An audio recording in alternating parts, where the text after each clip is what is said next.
शादी की सालगिरह के मौके पर दिल से बधाई। तुलिका दीदी, मेरी बहन ने फोन करके मुझे शुभकामनाएं दी।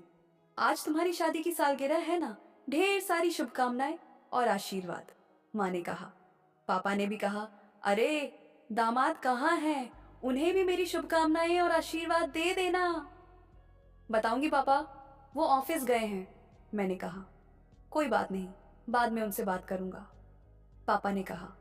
पापा का फोन रखने के बाद मेरी छोटी बहन कांचना और उसके पति का फोन आया। आज हमारी शादी की सालगिरह थी, लेकिन मेरे पति रवि ने कोई उत्साह नहीं दिखाया। ऑफिस जाने से पहले वो मुझसे ठीक से बात भी नहीं किए थे। मुझे ये समझ में आता है कि इन दिनों उन्हें ऑफिस में बहुत काम है, लेकिन इसका मतलब ये नहीं कि शादी की सालगिरह हर दिन आती है। रवि जाते समय बस इतना बोले, तुलिका आज मैं जल्दी आ जाऊंगा, हम आज बाहर खाना खाने जाएंगे। सुबह से दोपहर हो गई, फिर शाम आई और अब रात हो गई, लेकिन रवि घर नहीं लौटे थे। शायद मेरे लिए कोई गिफ्ट लेकर आते होंगे, यही सोचकर मैंने खुद को समझाया। माँ, मुझे भूख लग रही है। मेरी 5 साल की बेटी ने मुझे परेशान कर दिया। मैंने उसकी पसंद का खाना बना दिया। तभी दरवाजे की घंटी बजी। रवि आ गए थे। तुलिका, मुझे माफ कर दो, बॉस ने अचानक मीटिंग बुला ली। मेरी मजबूरी थी। शादी की सालगिरह की शुभकामनाएं। रवि ने मेरे हाथ में एक फूलों का गुलदस्ता देते हुए कहा, फूलों जैसे ताजे अपनी पत्नी के लिए ये प्रेम भरी भेंट। 7 साल हो गए हमारी शादी को, लेकिन सच कहूं तो आज हम दोनों को इस दिन को खास तरीके से मनाना था। मैंने रवि की बातों पर कोई प्रतिक्रिया नहीं दी। फूलों का गुलदस्ता एक तरफ रख दिया। रवि बोले, तुलिका, आज होटल में भी बहुत भीड़ थी, फिर भी मैंने तुझे पसंद के सारे खाने के आइटम पैक करके लाए हैं। खाना गर्म है, जल्दी से खा ले, मुझे बहुत भूख लगी है और मैं थक भी गया हूँ। इतनी भूख लगी है तो बाहर क्यों नहीं खा लेते? घर लेकर क्यों आए हो? और उस गुलदस्ते पर खर्च करने की क्या जरूरत थी? तुम खाओ, मुझे भूख नहीं है, मैंने गुस्से में कहा। तुलिका, माफ कर दो यार, बॉस ने मीटिंग बुला ली थी, मुझे कुछ कहने का मौका ही नहीं मिला। मुझे भी बुरा लग रहा है, लेकिन मैं क्या कर सकता हूँ। माफ कर दो यार, दिल साफ कर, चल खा लेते हैं, मैं फ्रेश होकर आता हूँ। मुझे नहीं खाना है, मैं सोने जा रही हूँ, मैंने कहा। उपवास रखकर सो मत जा तुलिका, रवि ने फिर से मनाया, लेकिन मैंने उन पर कोई ध्यान नहीं दिया और बेड पर जाकर सोने लगी। रवि ने सारा खाना फ्रिज में रख दिया और वो भी बिना खाए सो गए। कितना अजीब है, मैंने किससे शादी की थी? 7 साल हो गए, लेकिन कभी भी मुझे कोई सराहना नहीं मिली, कभी कोई विशेष ख्याल नहीं रखा गया। आज तो कम से कम हमें होटल में जाकर खाना ही खा सकते थे। एक मेरे पति हैं और एक मेरी छोटी बहन के पति। कांचना का पति कितना प्यार करता है उसे, कितनी चीजें लाता है उसके लिए। मेरा गुस्सा कम नहीं हो रहा था। भूखा रहकर सोने की भी इच्छा नहीं हो रही थी, लेकिन मैंने एक गिलास पानी पिया और फिर सोने की कोशिश करने लगी। रवि को सोते हुए देख मुझे लगता था, क्या वो कभी भी मेरी इच्छाओं को समझता है? अचानक मुझे नींद आ गई और सुबह उठते ही रवि ने मुझे गले लगा लिया। गुड मॉर्निंग रानी सरकार, रवि ने कहा। वह हमेशा मुझे सुबह गुड मॉर्निंग कहा करता था, लेकिन आज मुझे उसका गले लगाना बिल्कुल अच्छा नहीं लग रहा था। मैंने उसे दूर धकेलते हुए कहा, ये प्रेम का नाटक बंद करो। जितना साधारण दिखते हो उतने तुम नहीं हो। मुझे तुम्हारा असली रूप पता चल रहा है। तुलिका, अब मैं जैसा हूं तुम्हारा हूं।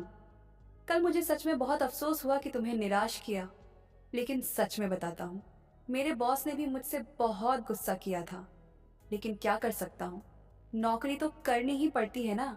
अगर तनख्वाह नहीं मिलेगी तो घर का खर्च कैसे चलेगा? नौकरी नौकरी नौकरी, क्या ऐसी बड़ी लाखों की नौकरी है तुम्हारी? क्या तुमने मेरे लिए कभी कुछ किया है? रोज तो समय का खाना मिल जाता है, अच्छे कपड़े हैं, ये घर है, इसके अलावा तुम्हारी तरफ से क्या मिला है? तुलिका, ये सारी मूलभूत जरूरतें हैं, कुछ लोग तो ये भी नहीं पा पाते। छोड़ ना गुस्सा, तुम गुस्से में अच्छी नहीं लगती हो। खुश रहो, चलो आज हम बाहर चलते हैं, अच्छा खाएंगे, अगर तुम्हारी इच्छा हो तो फिल्म भी देख सकते हैं। आज का दिन खुश होकर मनाएं, शादी की सालगिरह मनाएं। मैं सॉरी कह रहा हूँ, एक बार मुस्कुराओ, रवि ने कहा। मुझे कहीं नहीं जाना है और फिर मेरे साथ बात करने की भी कोशिश मत करना। मुझे तुम्हारे साथ शादी करने का अफसोस हो रहा है। मेरे पापा ने मुझे तुमसे शादी करने के लिए क्यों कहा? कितनी उम्मीदें थीं, शादी के बाद क्या-क्या करूँगी, लेकिन तुम्हारे पास तो कोई भी इच्छाएँ नहीं है। अब मैं तुम्हारे पास कुछ नहीं माँगूँगी, जो चाहिए वो मेरे पापा से माँग लूँगी। तुम्हारे जैसे लोगों को तो शादी ही नहीं करनी चाहिए। किसी लड़की का जीवन क्यों बर्बाद करते हो? मैंने बहुत ही गुस्से में कहा। मैंने तुम्हारे पापा से पहले ही कह दिया था कि मुझे कुछ नहीं चाहिए। मेरी भी कुछ तत्व हैं, जीवन के मूल्य हैं। मुझे अपने ईमानदार कमाई से परिवार चलाना है। मैं तुम्हें भी खुश रखना चाहता हूँ। मैंने कभी भी अपने पापा से पैसे नहीं लिए, तुम्हारे पापा से भी नहीं लिया। तुम्हारे पापा ने दिया, मेरे पापा ने लिया, मैं क्या कर सकता था? फिलहाल घर के लोन के ईएमआई भर रहा हूँ। 1 साल में वो भी खत्म हो जाएंगे। तब तुम्हारे पास बहुत पैसे होंगे, तब हम बहुत कुछ करेंगे। तुलिका, मुझे खुद पर विश्वास है, तुम भी मुझ पर विश्वास रखो। मेरा प्यार तुमसे है, तुम्हें खुश रखने का वचन मैंने खुद से दिया है। रवि मुझे समझा रहे थे, लेकिन मेरा गुस्सा खत्म हो ही नहीं रहा था। पूरा छुट्टी का दिन वैसे ही निकला। शाम को मेरी बेटी ने बाहर जाने की जिद की। रवि उसे लेकर बाहर चले गए। उन्होंने मुझे भी आग्रह किया, लेकिन मैंने जोर देकर कहा कि नहीं जाऊंगी। ठीक उसी वक्त भाभी का फोन आया। तुलिका, कैसे हो? तुम दोनों को डिस्टर्ब नहीं किया ना? नहीं भाभी, बोलो क्या कह रही हो? अरे, कांचना अपने पति के साथ आई है तो पापा माँ की इच्छा थी कि तुम लोग 4 दिन हमारे पास आओ, सब लोग एक साथ मिलकर समय बिताएं। भाभी ने कहा। भाभी, रवि से पूछकर बताती हूँ, मुझे अच्छा लगेगा सबको मिलकर देखना, मैंने कहा और फोन रख दिया। मन में विचार आया कि कांचना कितनी भाग्यशाली है। अभी सिंगापुर से अपने पति के साथ आई है, फिर तुरंत माँ बाप के पास भी आ गई है। मैंने सोचा, कुछ दिन मैं भी घर वालों के पास जाऊंगी। घर से थोड़ा दूर रहने से शायद मेरा दिमाग भी शांत हो जाएगा। मुझे तो रवि को भी एक सबक सिखाना था। वह मुझे पूरी तरह से गृहीत ही धरता है। माँ, मेरी बेटी निमा मेरे पास आई, मुझे गले लगा लिया और गाड़ी में जाने के बाद बहुत खुश होकर बताने लगी कि कितनी सारी अच्छी चीजें खाई और देखी थी। माँ, पापा ने तुम्हारे लिए भी आइसक्रीम लाई है, निमा ने कहा। मुझे नहीं खाना, पापा को कहना तुम खाओ और पापा से कहो हमें दादा दादी के पास जाना है, हमारा टिकट निकाल दो। पापा, हम दादा दादी के पास जा रहे हैं, हमारा टिकट ले आओ। निमू, तेरी माँ मुझसे नाराज है, इसीलिए वह मुझे छोड़कर जा रही है।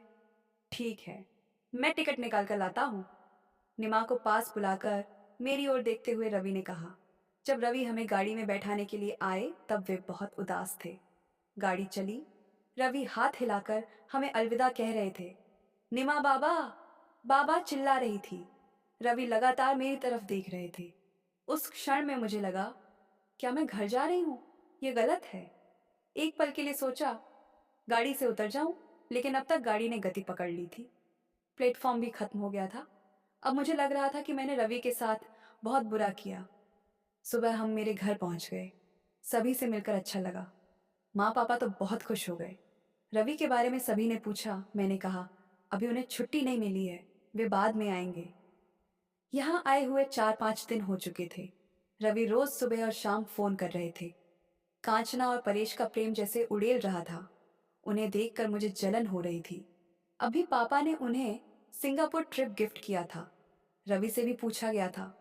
उन्होंने विनम्रता से मना कर दिया था। तब मेरी चिड़चिड़ाहट बढ़ गई थी। माँ पापा के कमरे से जाते हुए मेरे कानों में आवाज पड़ी, बड़े जमाई बहुत समझदार और स्वाभिमानी है। कांचना को शादी में तुलिका से कहीं ज्यादा दिया था। अभी सिंगापुर ट्रिप हो चुकी है।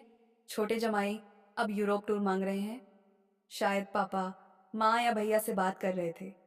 उस दिन माँ पापा और भैया भाभी को रात को कहीं शादी में जाना था। मैं और निमा हॉल में टीवी देख रहे थे।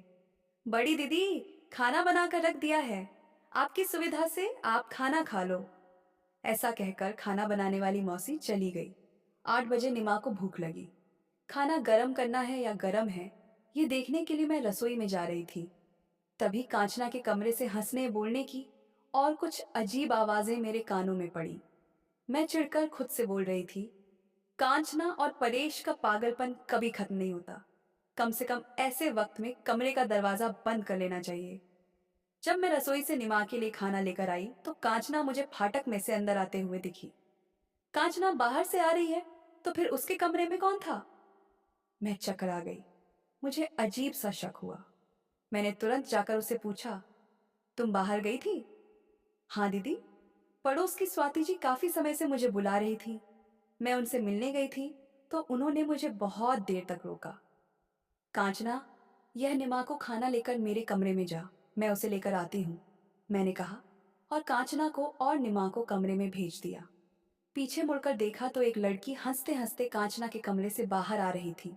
साड़ी और बाल अस्त व्यस्त थे। जैसे ही मेरी नजर उनकी ओर गई, वह घबरा कर जल्दी से पिछवाड़े के दरवाजे से निकल गई। मेरे हाथ पैर थरथराने लगे। परेश एक दूसरी लड़की के साथ संबंध रखता है? कितना घटिया आदमी है वह। और मेरे पिता के पैसे पर भी उसकी नजर है। मेरी बहन से प्रेम का नाटक कर रहा है। मैं मुश्किल से कमरे में पहुंची। कमरे में निमा को मासी से कहानी सुनते हुए खाना खा रही थी।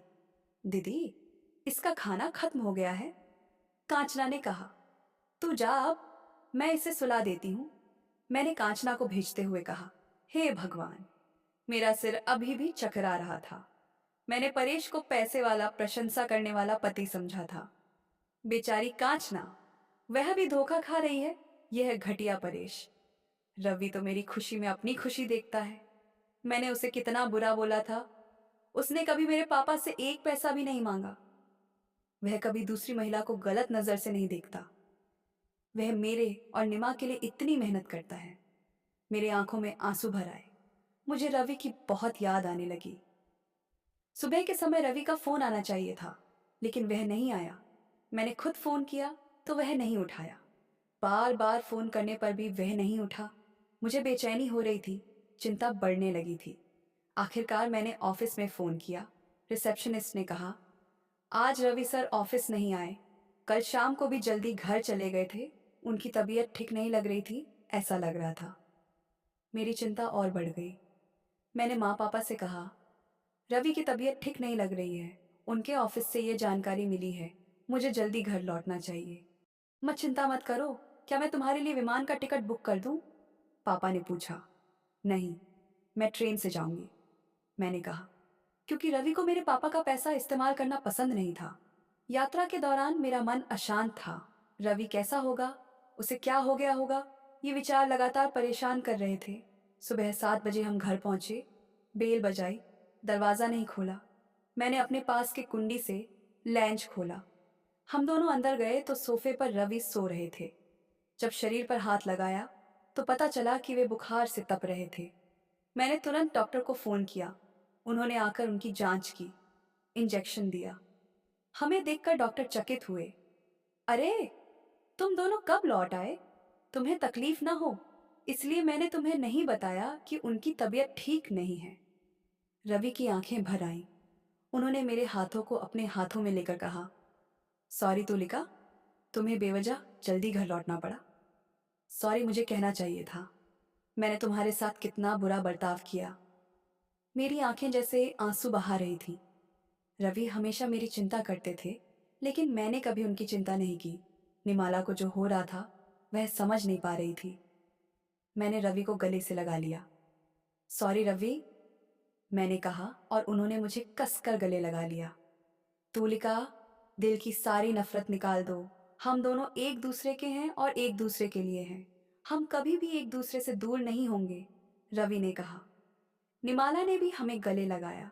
सचमुच हम एक दूसरे के थे और एक दूसरे के लिए थे। मेरी आज की कहानी आपको कैसी लगी यह कमेंट करके ज़रूर बताएं। ऐसी ही नई नई कहानियाँ सुनने के लिए चैनल को सब्सक्राइब ज़रूर करें और बेल आइकन दबाएं ताकि वीडियो का नोटिफिकेशन आपको मिल सके।